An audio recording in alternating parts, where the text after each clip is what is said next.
don't see a countdown. Dun, dun, Oh, I dun. do. It's down in the bottom corner. No, it's 5, going. 6. Oh. Hey, ladies and gentlemen, it's Andrew Hughes from Designing Digitally and Julie from Wyndham Destinations. And we're actually going to be talking today about something that we've both had a lot of experience in, which is compliance training. Which we all know, at least for the majority of people, compliance training, at least Julie, you can correct me on this, is a lot of times is required so that we can check off boxes for insurance purposes, for legal purposes. And a lot of times it ends up on the lower level of Bloom's taxonomy where they're just say, get it out there, take the exam. And we know, bing, bang, boom, they have actually had the ability to comprehend and understand by taking that quiz. And so today, Julie and I are going to talk a lot about what we've done with a partnership between Designing Digitally and Wyndham Destinations. But before I do, I'm going to let Julie kind of talk a little bit about herself and Wyndham and how this kind of came about. All right. Good morning. I'm Julie Dietrich. I'm Manager of Learning and Development with Wyndham Destinations. I've been with the company for about 5 years. Love this company so much. You guys are probably familiar with Wyndham Worldwide. So Wyndham Worldwide decided in 2018 to consciously uncouple the hotels and the vacation ownership side. So I work for Wyndham Destinations, and what we do, we're the world's largest vacation ownership and exchange company, and we represent 4 million owner families. So we get the great pleasure in helping those people go on vacation and create lifelong memories. What a great job, right? So we have 220 vacation club resorts and 4,300 affiliate resorts in 110 countries and 25,000 associates that pull that job off. So again, we're a growing company. We're having a lot of fun right now. And in regards to Wyndham Destinations, one of the things I found to be quite fascinating is we're currently working with Wyndham, the hospitality side. And what ended up happening is Julie was reaching out looking for vendors. And it just so happened when she was talking to some of her counterparts that, hey, you guys know about these guys, right? And I don't know if you, Julie, were able to kind of talk a little bit about how you found us and how that took place. Yeah, that's exactly right. So you guys had worked with Worldwide in the past, and specifically the group that handled hotels. They did the hotels side. So when we did the spin, we knew we needed to do a new compliance program. We wanted to bring in our new flavor, right? We're a new publicly traded company. We want to do our own thing and really set our own tone and culture. So we started looking around for someone who could help us do that. And you guys came up as having done some courses for the larger company in the past. And we really liked what you did with the, it was the wizard. I think you guys did the wizard piece. Yeah. It looked really good. And so far I've had a great experience working with your team. It's been really nice. Oh, thanks. I just want to let everybody know she is not getting a kickback for that. We'll work on that later. Really, she's like, I'll expect that check in on Tuesday. Julie, thank you so much. Yeah, for us, one of the things for anyone that knows about our company and myself, the whole purpose of our company is to educate, engage, and entertain, and that's our tagline. That's the motto of the company. And one of the things that we really want to do is make sure that we're behind the scenes and developing these things that, in essence, you guys take ownership of and are very proud of. We want to make sure that we're not just building a course. We're building something that is a live, living, breathing, evolving experience for your learners, in essence, to help improve business processes or improves the business overall. And compliance training, as you know, I just kind of stated this before, a lot of times is just the check the box so we get the insurance. And I tell you that because it's ironic. We're a small company. There's 20 of us and 18 virtual. So with us, we still have to do that. We still have to take that compliance training, and we still have to have that for insurance policies and proof that each employee has taken it. However, one of the things that we've seen that's been a huge push, at least from our customers at Designing Digitally, is making compliance training fun, engaging, something they walk away from and they're not just, oh, that was terrible. Walking away going, hey, this is a lot different than what we've done in the past. And what I found is it's all across the board. So we've had finance, industries, associations, government agencies, organizations like yours, fast food, and you name it, that are now looking at, look, we really have to find ways to make all of our training something that is not just the lowest level of balloons for them to remember it, but it's something that they actually are interacting with, because we're competing for their attention now. And we now are in a situation where that competition is becoming harder and harder and harder. And being able to get that competition and be in forefront of that competition, you have to have something that they're going to enjoy and be fascinated by. So that's true. And what we found is, in my own experience working with several different companies, is compliance training was always so stuffy and unapproachable, right? It didn't really apply to the majority of people who took the training. And it was very filled with legal terminology and talk, and really high level. It didn't really get down to what I do. And it would take me 45 minutes, on each topic.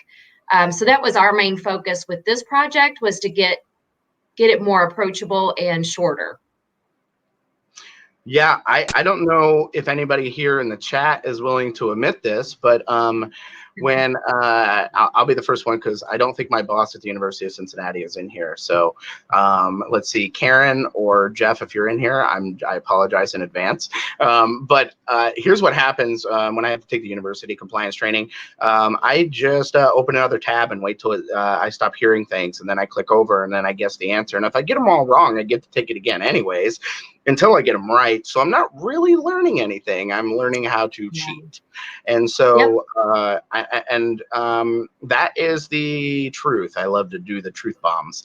And so that's exactly I'll admit to it. Yeah. So you can just you see, look, everybody in the chat's like, oh hell no, I'm not admitting to that.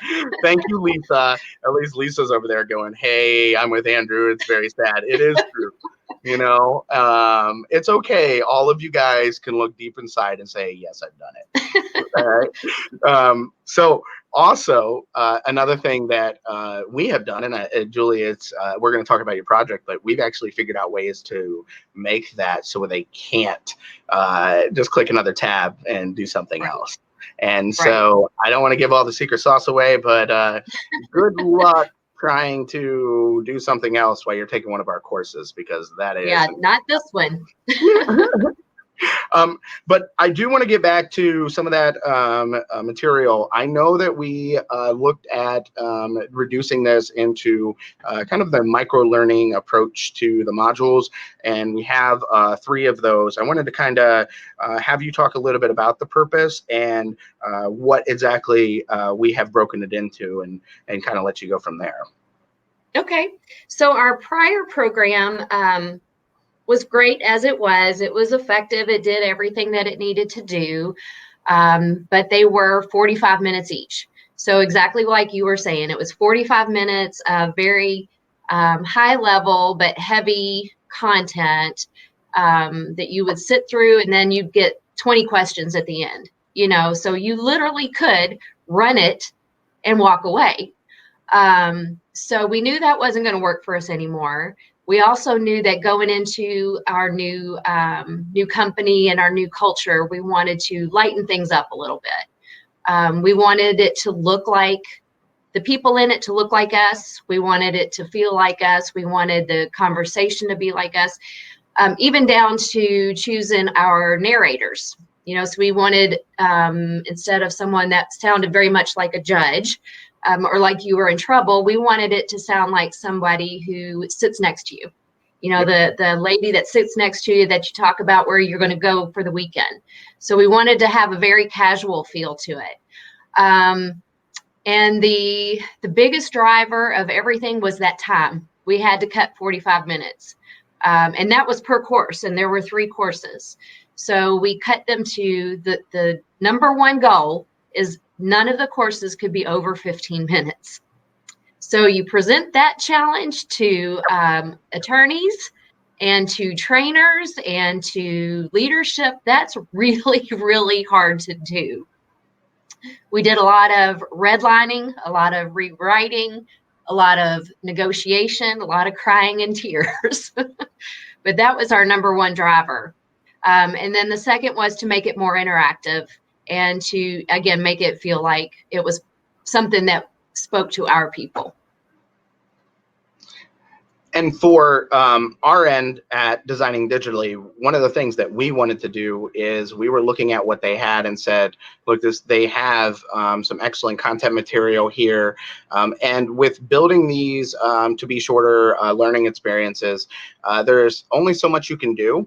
You have to figure out ways to simplify, condense, and or cut. Because one of the things I think is interesting about the microlearning side is it's not necessarily that we've come up with this amazing different approach to learning. We have just taken that age of instant gratification that we're in and figured out ways how to shorten these, because we know we're competing for that attention span so much that we have to figure out not just those creative ways, but keep it short and concise. Right. I mean, we can do a lot of fancy things and a lot of videos, and but is it really necessary? There's a time and a place for everything. And our decision, because we played around with the idea of doing comics and trying to do something that was funny and entertaining. But then we decided, really to stick to that 15 minutes, let's just get in and get it done and get back out. There's a time and place for everything, and we decided that wasn't for us at this point.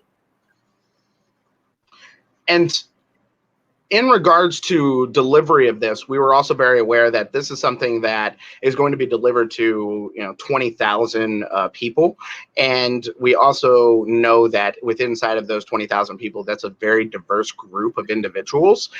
So we had to make sure that we balanced the brand of Wyndham Destination, the messages from Wyndham Destination, but also understand that we have to appeal to a large audience, which makes it much more complex than just let's shotgun blast this to everyone. So that tone, like Julie's talking about, one of the things that our team worked with Julie to collaborate with was figuring out a tone that would put this in a different context than what they're used to. Because like Julie's talking about, a lot of times we project that, or we do a voiceover talent that's basically telling you or instructing you in a professional type of experience, almost like your boss would be. With the approach that they came up with, the tone, the interactivity, and the engagement, what has happened is it's allowed for a more passive yet I think approachable way of doing compliance training than what you may have seen in the past. And so the cool part that I don't know if Julie's ready, but we did get, because this is compliance, we had to talk to lawyers, but we are allowed to show a few screenshots. So if anybody wants to see a few screenshots, we can pop up a couple shots of what it started to look like. And we can kind of go from there, okay? Sure. So what we wanted to do is, again, keep that really clean look. We didn't want to do anything that was fancy. We didn't want to do anything that was glittery.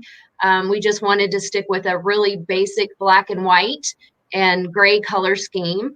The green represents our legal team, so we had to put a little color in for them. But we did. The whole purpose was just to keep this thing simple. Nobody loves to do compliance training. Most of us have done compliance training every year for our entire working life, right? So we know it, and we just wanted to get in and get it done and move on. And so what we did, I think what we did that was very different from what we've seen in the past is we flipped that order. So like I said before, you used to see 45 minutes of content, and then you'd have 20 questions that you had to answer. And nobody was watching the 45 minutes of content as often as they should. So what we decided to do is hit them with the questions first. So these first few slides you see here, they got a little bit of information up front, but then they would get hit with a question right away. And so if they got the answer correct, they would get simple feedback that basically said, hey, yeah, that's great. And maybe a little bit of information about why that was the right choice. But if they got it wrong, they got a lot more detail, and they got a little more training, so someone who was new to the corporate environment, this one's a neat one. I'll talk about that one too. But so if you knew the content, you'd been there for a while, you've been, doing these trainings, you can get done in 10 minutes. So that's a reward for paying attention. You can't let it run because every slide is a question. If you don't know the content, you'll be in it just a little bit longer. Yep. Yeah. And so go ahead. No, you go right ahead. I'm sorry. I was going to talk about, let's see, have you gone through them all? There was one that's a checklist. Yeah, this checklist here? This one, yes. Yeah. So this slide is one slide of content that originally in our 45-minute program, that was 8 different slides. So that was about 10 minutes that we were able to cut off, just taking out the fluff. It was redundant. It was overkill for what our people needed to know, explanations that we didn't need. So by putting it in this format, we saved 10 minutes. So it's amazing what you can do when you're forced to. Right? That was one of the things. It was a real challenge to figure out how to be as concise as possible, because information is important, but it's important to certain people. So you need all the information, or you need a little bit of information. So if you are working in compliance, we all say, well, they need to know everything so that we're all compliant. And that's not necessarily the case. They need to know what to do so they don't violate a compliance scenario or violate a compliance rule. So it's a better way of looking at it that way. Another thing, answer Susan mentions that, that's something that they aspire to. I tell you, the way to sell this is to ask what they're keeping track of. Yes. So are they keeping track of what people get wrong? If they're not, if all they're looking at is a completion, then why do you need all that? Yep. If we're not going back and actually checking what they got wrong and checking what they understand, then let's just hit it with what we need to do and move on. Exactly. That's exactly right. So also, one of the things I want to say from our side, from Designing Digitally, if you guys look at this interface right here, it's clean, it's simple. But one of the things that I want to point out is the actual back, forward, pause menu buttons. If you guys notice, they are not in the traditional bottom with the closed caption like everyone does.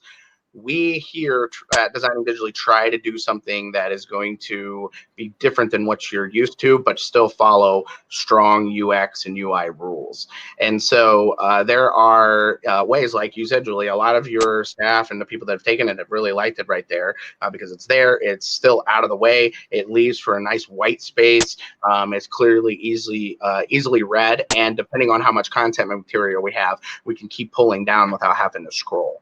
And so it made life a lot easier when doing those layouts for this.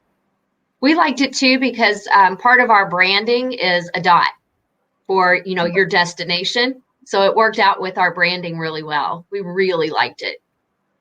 And our graphic designers, I think, work side by side with you guys to provide concepts and say, hey, let's look at your brand, let's look at your style, let's look at your typography, and not just let's slap your logo in the top left corner and let's rock and roll. Right. It was, let's make sure that this is something you guys are very proud of and may possibly change the look and feel of the future modules that you do. Okay. Well, it says Kara's got a question. Oh, yeah. What's up? Did you see it? Am I missing it? Let me see. I don't. Oh, maybe she has it in the questions part. I keep talking about Bloom's taxonomy. I've seen a pushback recently against using it for learning objectives. Have you seen any of that? As far as the approach to the type of learning, the way that people learn is how Bloom's taxonomy actually works. So as far as those objectives, it depends on how you want to align those objectives. If you just want them to remember it, then that lower level is exactly perfect. But as far as how they're going to align it against their learning objectives, in my opinion, your objectives and how they learn are two separate things. So I would assume that whoever's compiling those or bringing those together, yeah, I'm not sure. There's actually a new set of verbs for that, but in my opinion, he made the original, but there's a revised version also, which is for more of the digital age, I guess. So you can argue that some of those work, some of them don't. But in my opinion, for your objectives and the way people learn, I think you can align it to a certain extent. Like if you want your objectives to be where they actually can go through a particular process, then you could do your higher levels of Blooms where they're actually interacting with a scenarios and a multitude of scenarios with outcomes to be able to provide that outcome, proving that they're able to do that. But as far as those keywords, let them duke it out and let me know what they say. Now, back to some of the stuff with what we've done with destinations here. One of the things I have found when working with Julie and working with their team is oftentimes collaboration is extremely critical to figuring out exactly what you're going to be doing. And for our organization, what we do is rather than trying to pitch the ultimate solution to the problem up at the beginning, what we have done is actually pitched our approach and the way that we're going to make this happen. And within inside of that is a lot of collaboration with the actual customer, such as Julie. So Julie, how much did you guys get to interact with our team, and who did you interact with? And you can lay it on them. You can just rip us apart. Feel free. No, it was wonderful. I really enjoyed working with your team. So John was the project manager, and he and I met every 2 weeks. So we had a standing phone call, and it was great. He was really great about managing the project. He would show me where we were in our timelines. He would show me what was coming up. And then I would also meet with the designers from time to time, depending on where we were, what stage we were, and what decisions needed to be made. So my team, the legal and compliance team and the L&D team kind of popped in and out. Mostly it would be me attending those meetings, but it was great. We talked about a lot of different ideas. John would come back to me with some things. They would just say, no, that's probably not going to work. Or, they would come back with something that we hadn't even thought of. So it was really a great relationship. I enjoyed it. Yeah, thank you for that. I find that I told Julie this before. When we have collaboration with our partners, and we consider our customers our partners, when we collaborate with our partners, one of the things that we find is if that individual or group of individuals are just as collaborative as we are, it puts smiles on our team's faces. So when they have the meeting to go in with Julie, you should see they are very excited to go into the meeting with Julie and them because they know that they have the opportunity to change the world indirectly by making something awesome with you guys. We will never get to meet those 20,000 people that this has been deployed to, but what we do get to do is we get to go home knowing that we have indirectly changed the world through education. And that's exactly, believe it or not, and I may get wild by the end of this, we have that as a huge vinyl print on our new sales office. So as you're walking up and down the stairs, it says education is the best way to change the world. And Awesome. so in my opinion, that's very true. And thank you to Susan. Shout out to Susan. She is one of our partners. So, hey. Now, Julie, talk a little bit about what exactly, as far as the implementation and your rollout and anything regarding that, so we can really talk in depth about your experience with the project and what things you learned along the way. Okay. First, I'll answer Jonathan. Jonathan asks, did you have to sell the project internally very hard, and how did designing digitally help with those efforts? How did we sell it internally? Was it very hard? It was not, because we were in the middle of a spin, right? So our parent company was splitting, so everybody had so much going on. Yeah. Essentially, I can't think of anything that's not changed this year. So everybody has been busy with projects, and they pretty much let me have run of it. We talked about with senior leaders about what we wanted, what the look and the feel. And basically the rule was for me, do what you want to do as long as it doesn't exceed 15 minutes. So I ran with it. And designing digitally did help me with making that happen. And we pleased a lot of people. I think people are very excited about the project. I think that we exceeded their expectations. And we met that goal of under 15 minutes. So they're very happy. Rollout and what we learned was also interesting. Being that we have 25,000 people all over the globe, we have people who complete a wide variety of tasks. We are not standardized in terms of what equipment people use. So we have some folks using Macs, we have some folks using laptops, we have some that use virtual machines. So it's all over the board. We don't have standards in terms of what browsers they use or how often those browsers are updated. iPad users, Android users, I mean, we are just literally all over the board, even in terms of what their internet speed looks like and what their ability to download, upload, so it's just a lot. So that was a challenge for us, is creating these projects that would work for everybody. And so we spent probably a week longer than we anticipated in testing, because we just couldn't get it to test out for everything that we wanted. We knew we wouldn't be able to test every possible combination. So we tried to focus on what was a majority rules type of deal. And it was tough. It was tough. We actually did, in order to make that as less damaging as possible, we had to decide what would be a good error rate, right? And we had to decide where we needed to make some changes. So we did have to go back and change a couple of interactions in order to make it work with Internet Explorer with the version that a lot of our people had. But we didn't have anything in terms of like video or heavy flash-based stuff. So it really helped simplify that a little bit. But I would say that was our biggest challenge, was getting over browsers. We'll never get 100%. We know that, but I think we did a good job. I'm not hearing anybody having problems right now, so cross my fingers.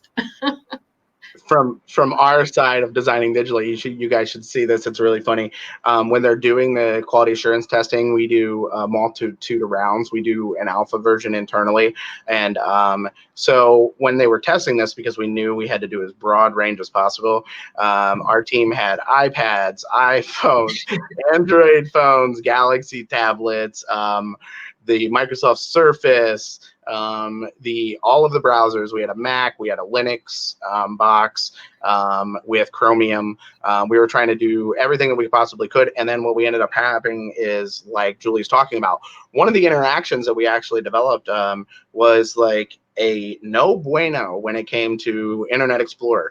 But everything else, I mean, I'm pretty sure it probably would have worked on the BlackBerry, but not Internet Explorer. And so we ended up turning around and saying, look, instead of us troubleshooting this for over and over and over and over and over, how about we change the interaction, because we know this type of interaction will be fine across the board. And so we actually came back to Julie, and we worked together to storyboard that interaction and then redevelop it out. And the funny thing was that interaction was the same interaction that was somewhere else in that same course. I know. It worked earlier for another question, but when it came up again, it didn't act appropriately. It was really weird. I think it's because Internet Explorer is a union worker, and they're like, we're only going to do it once. After that, you're going to have to wait till tomorrow. I'm just kidding. I'm just We'll kidding. Update it tomorrow. yeah, it'll be here tomorrow. We'll get it tomorrow. But that's one of the things, and we get a question that a lot, like, hey, what's the difference between you guys and somebody else? Well, if you get an opportunity to come into our office and take a look when they're in the middle of testing and production and things like that, it is people running around everywhere with a device, testing and talking to each other. And we just got done redoing the studio, and now there's a big 55-inch TV with Chromecast. So now developers and instructional designers and designers don't even have to get up. They just have to look up and say, this is broken.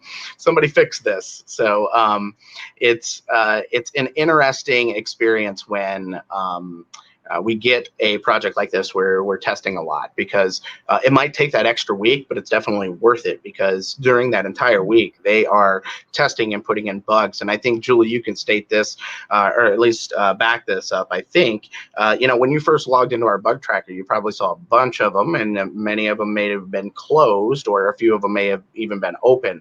And that's because that internal quality assurance is something that we do big time before you guys even get your hands on it, to ensure that you're not just getting, here's what a freelancer sent you guys tell us what's wrong. Now, there's still things that needed to be changed and tweaked, but we did do the internal quality assurance first. And being someone, I'm very structural, and I like to document and note everything. Your bug tracker system was fabulous. I really liked being able to see the notes on each item individually. And being able to see the status and what was going on with that. So that is one of the things I will compliment you on, is that's a fantastic setup. Yes, I got one compliment. Yay! No, lots of compliments. I'm just kidding. Julie brought up a good point. One of the things that our company has been able to see, which was very fascinating, is now we can talk about it, is a lot of times we get the opportunity to work side by side with these companies. And so we knew of the split. Our company knew of the split when you guys were actually ramping up to make all of that happen, because since we work with the actual worldwide group, we actually had to help build some of that material that was training everyone on what's going to happen when the split happens. And so it was very fascinating to see all of those business parts and how that was working, and even for our head it was spinning, and we're just focusing on this piece for you guys. I can't even imagine now that the dust has kind of settled how crazy that split and breaking off. How many divisions actually broke off? Are you aware by chance? So, tough question. We actually split the company into two. So the hotel group went one direction, and resorts and vacation ownership rentals went the other direction. So Wyndham Worldwide had all of the corporate. So everything that you would need in a corporate setting, your accounting, your brand management, your human resources, IT, all of those types of services, each team had to recreate for themselves. So we had, just like I say, everything was in flux this year. We are getting close. Actually, June. This is still June. This is our first year anniversary of Yeah. being an independent, publicly traded company. So it's really exciting. We've just had some great things happening, bringing in some really awesome people. It's fun. It's a fun time to be here. Did you guys, one of the cool things also that we get to learn when working with companies is we get to learn some of the culture and some of the quirks and some of the fun things. So did Destinations bring over the Halloween party? Are you guys carrying on the Destinations Halloween party? Oh yeah. We do a All big right. Halloween party here every year. It is fun. So we have a little friendly competition. I think there's usually 3 categories. You can do scariest, funniest, best team, and so there may be 4, and best individual. So different floors will do, maybe the entire floor will join together and do one theme. Some teams will do that. And then at about 2:00, we let everybody go home and get their kids and bring them in. And the kids do a tour and walk around and get more candy because we know they need more candy. Uh-huh. It's a lot of fun, though. It's a good day. Not a lot of work gets done that day, but it's a fun day. So to give everybody a backstory on this, we started working with Wyndham worldwide about 6 years ago, and they've had this big Halloween thing going on for many, many years, and they actually got us into the Halloween party. So now we have the Halloween party, and we try to compete with you guys. And because of the split, though, and you guys going off, there really wasn't a big Halloween party this year. It was more like, yeah, we'll get to it this year. So I have a feeling that we might have a chance to compete this year at Designing Digitally. So you better be ready. We love to have fun. We have parties here, celebrations.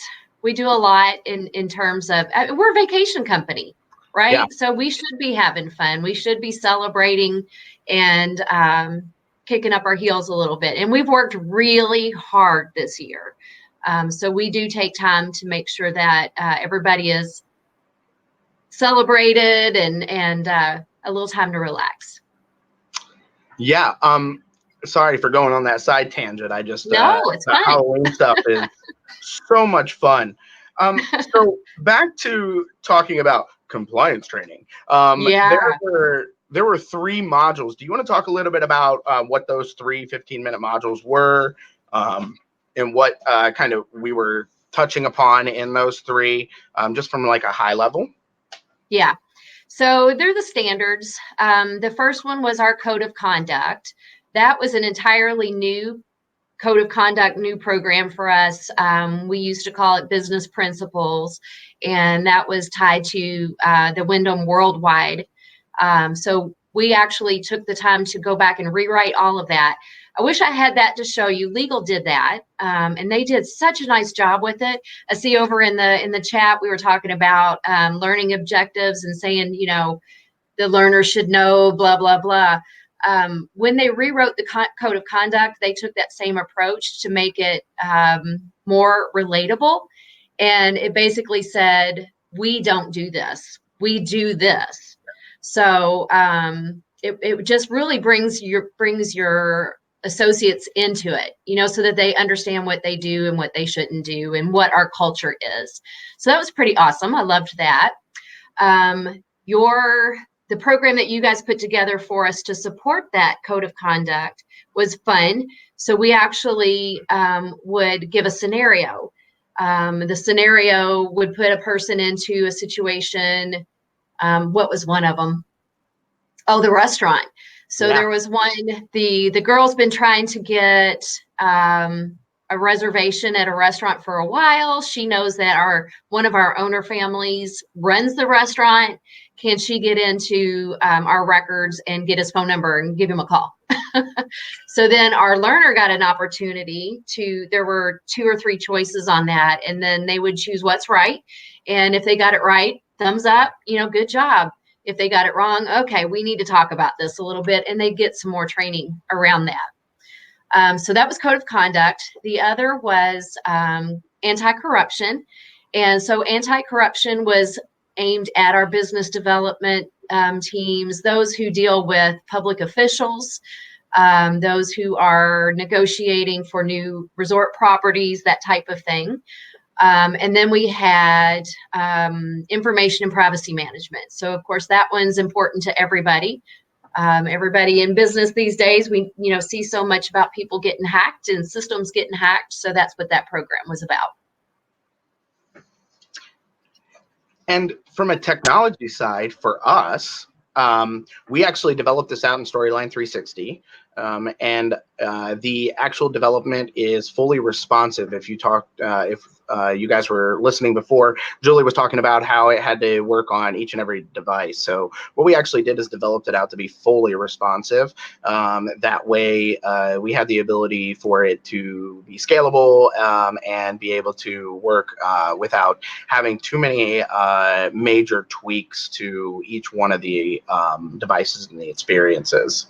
And so depending upon what they're using, and like Julie was talking about, since we have such a wide range of individuals, we also have another challenge that we're actually starting right now, which is we now have this English version completed.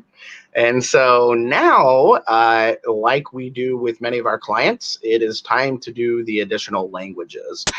So Julie, what languages are we actually tackling with this? And tell me a little bit about where these will be deployed for those languages.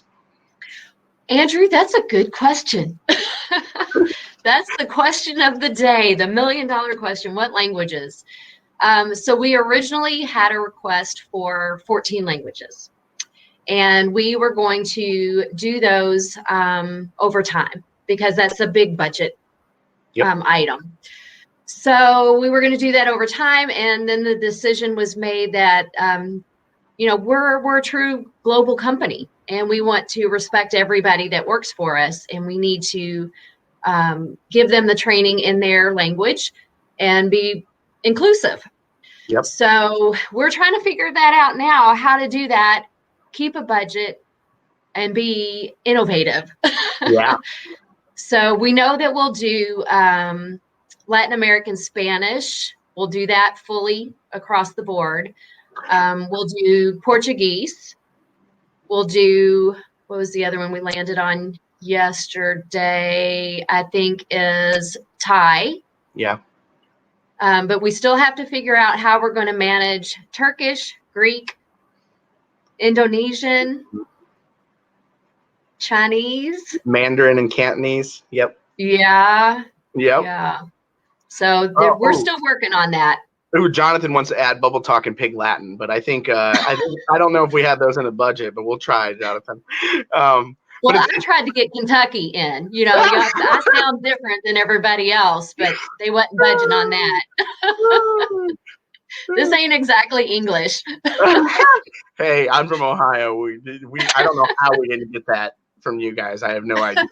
I thought it would bleed over. Yeah, the funny part about translations for all of you that you might already know this, you may not. A lot of times when we do the localization and translations, Julie pointed out, she said Latin American Spanish. You got to make sure that with your localization that Spanish in Spain is not the same as Latin American Spanish. And I state that because Andrew about 13 years ago learned the hard way when I was project managing.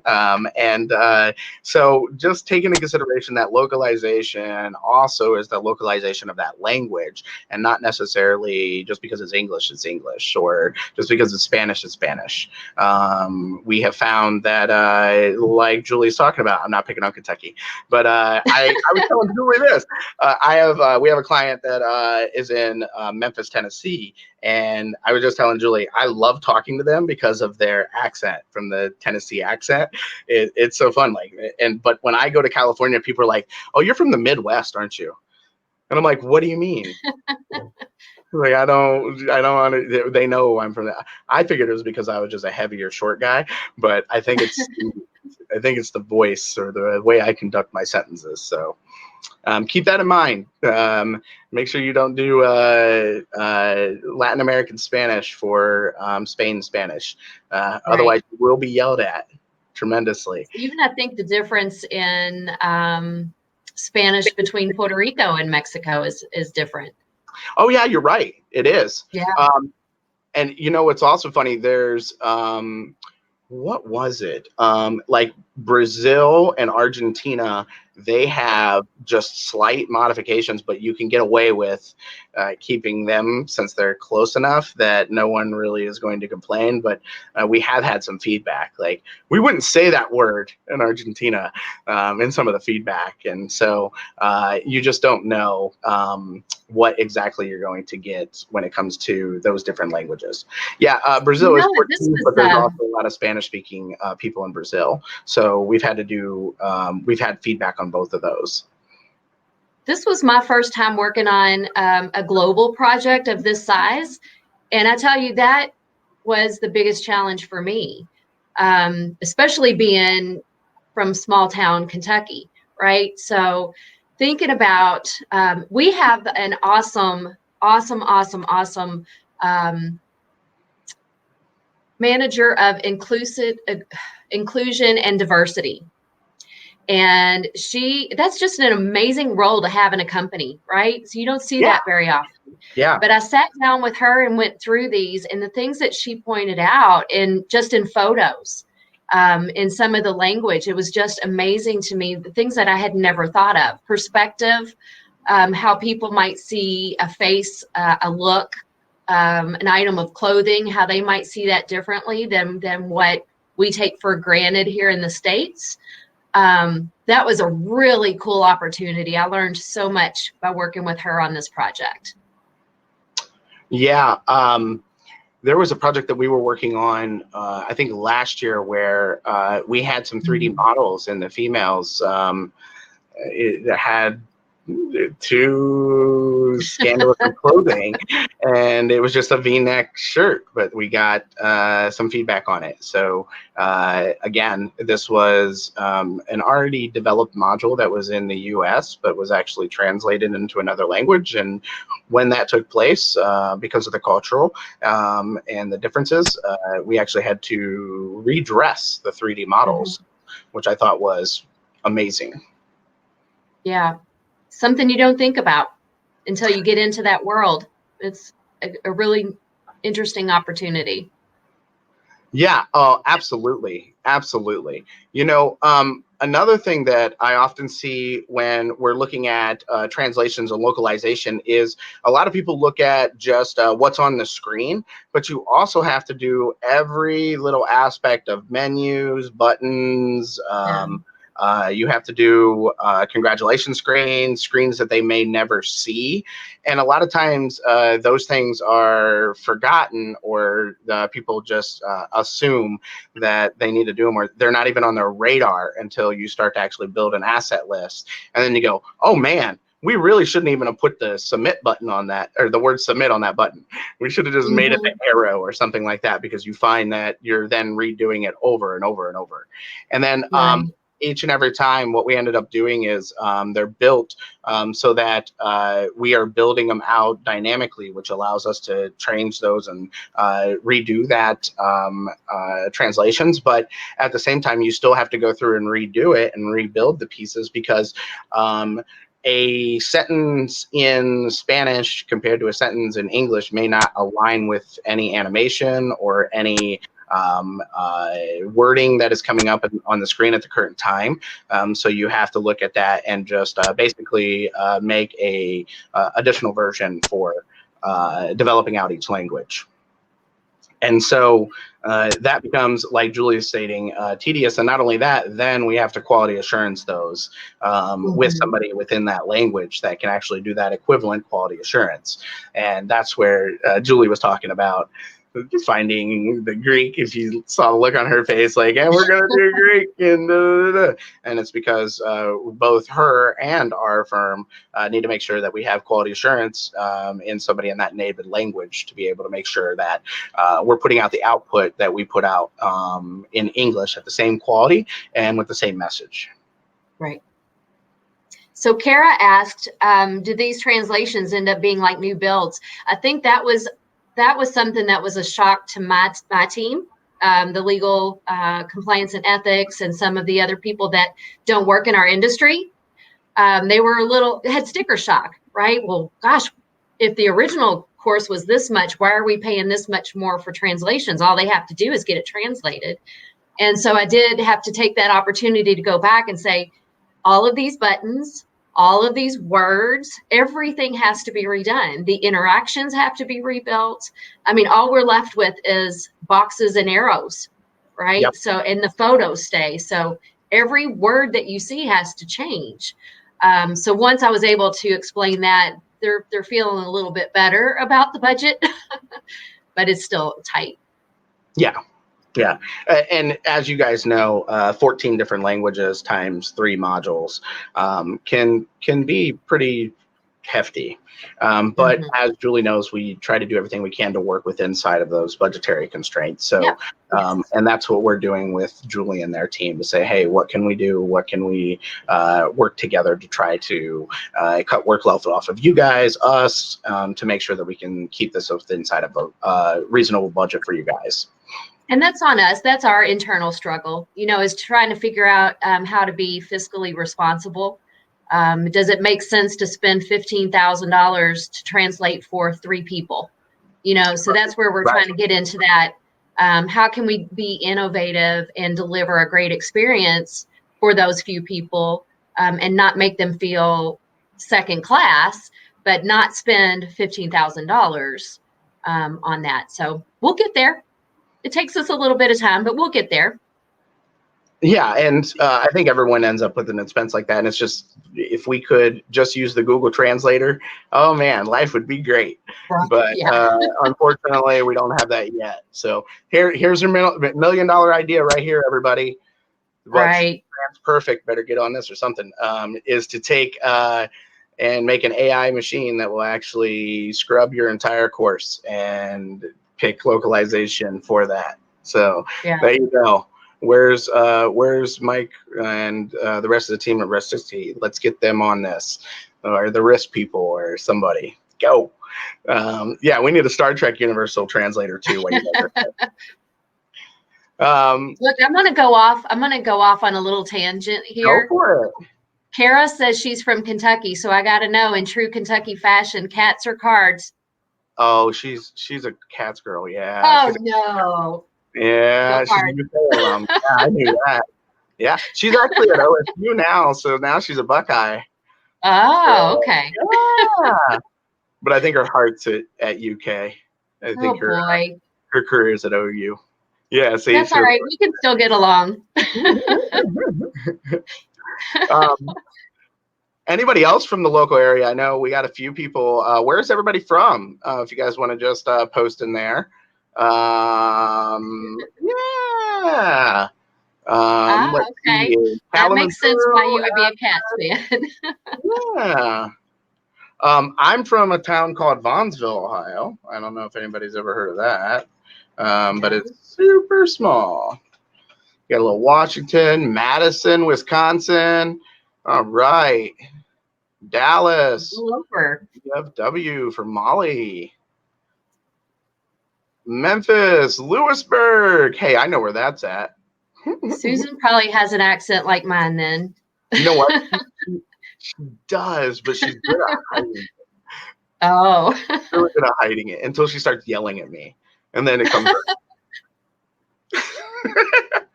The only East Coaster is Lisa. So where are you, the East Coast?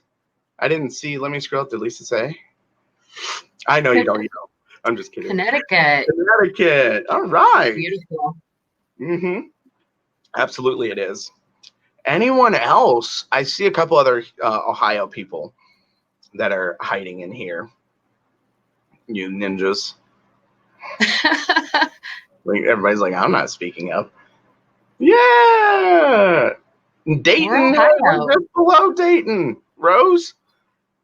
We're in Franklin. In between Cincinnati and Dayton, right off I-75. I can throw a baseball and hit a car on 75 right now. Yeah. Jonathan, I'll Fly Away should only be sung with a Southern accent. That's true. It's only proper. All right, here's one other question. Let me see if I can add a question. I Iced tea. Ready? Sweetened or unsweetened? Oh, see? So we got a lot of unsweetened, half and half. Oh, you cheaters. Yeah. See, that's what happens when they go from the south to the north. How about Arnold Palmer style with lemonade? That's me. Oh, yeah. Yeah, that would, I'm down for that. Let's do that. The reason why is like I grew up in the north, so unsweetened tea was like, is the cutoff Kentucky?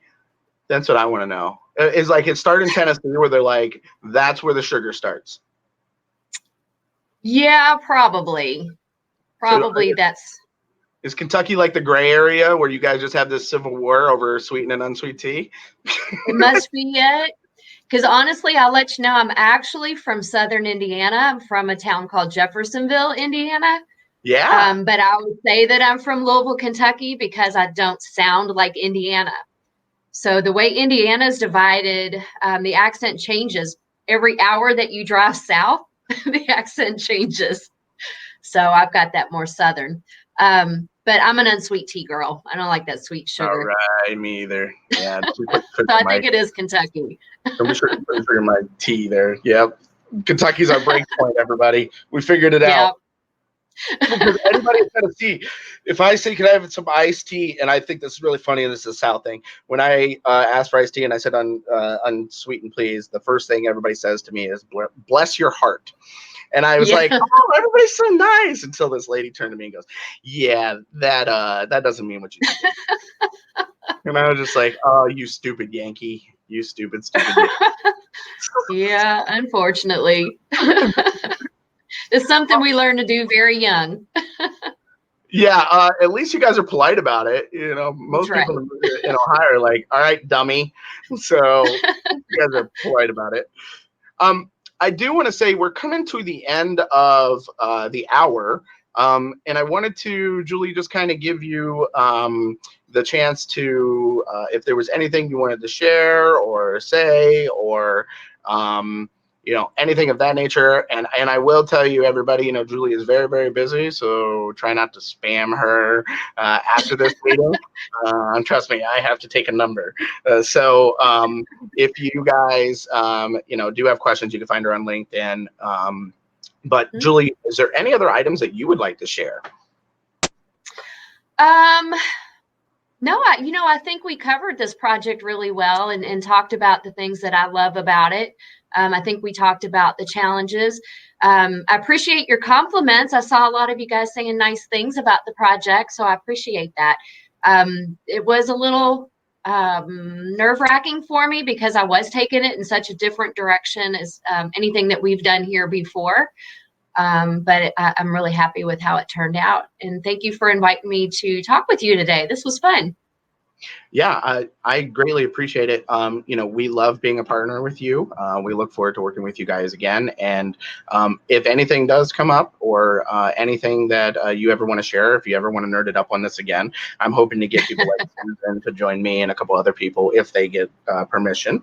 And I think by now, when we do share this stuff, we don't want to give anything away. So if you guys notice, you really don't see anything regarding the rules and regulations for Wyndham Destinations compliance training. You just saw some screenshots because we have non-disclosures and we want to be very respectful of the information that we are provided. Again, I made that comment about knowing about the split. Like our company is completely silent and the doors are locked. And I was telling Julie earlier, we even destroy hard drives, which if you get to work here, it's fun. When we do new computer days, we strip them and we take them out back with a sledgehammer. And as long as you're wearing goggles and the gloves, you go to town. Enjoy. So with that said, I just want to say thank you, Julie, for joining us. Thank you to everybody that came out today to listen to the experience between a company that is trying to help companies like Wyndham Destinations. And thank you, Julie. You guys are growing. You got a lot of work on your plate already. So thank you for taking the time to join us. And thank you to Luis and to the TLD cast and to everybody that joined us. We appreciate your time today. And until we speak again, stay creative. Bye, guys. Bye, I everybody. should say bye, y'all. Bye, Bye, y'all. y'all.